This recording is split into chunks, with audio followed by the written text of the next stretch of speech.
There are an estimated 1,000 structures destroyed by the wildfires currently blazing through Los Angeles. Tens of thousands of people have evacuated. Part of what has made these fires so destructive is that they're happening in urban areas, which can increase fire risks. The Insurance Institute for Business and Home Safety researches fire risk. I'm Amy Scott, a senior correspondent and host at Marketplace. Earlier today, I spoke with the nonprofit CEO, Roy Wright, about how urban fires like the ones in Los Angeles spread. We know that what's closest to the building matters because when embers pick up and fly and they land, they're looking for something to ignite. You land on a sidewalk, you're going to fizzle out. You land in a hedge or a tree or a bush, you're likely going to ignite.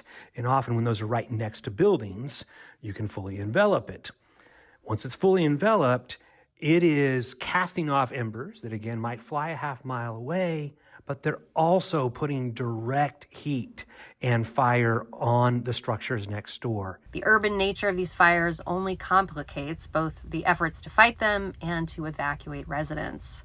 Unlike rural areas where there may be hundreds of feet between homes and structures, urban cities like Los Angeles are densely populated with buildings in close proximity to each other.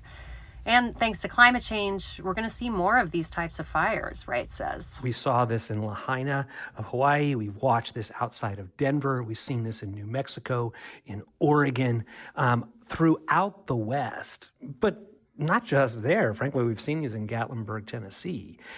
The nature of very dry land, high, hot winds, that combination just puts fire on an accelerator to move through a community. According to Wright, there's no way to eliminate wildfires. All we can do is narrow their impact by making homes more survivable and creating what he calls defensible spaces. Residents should consider their fencing and vegetation to ensure that when embers land, their building doesn't catch on fire. But protecting your own home isn't enough.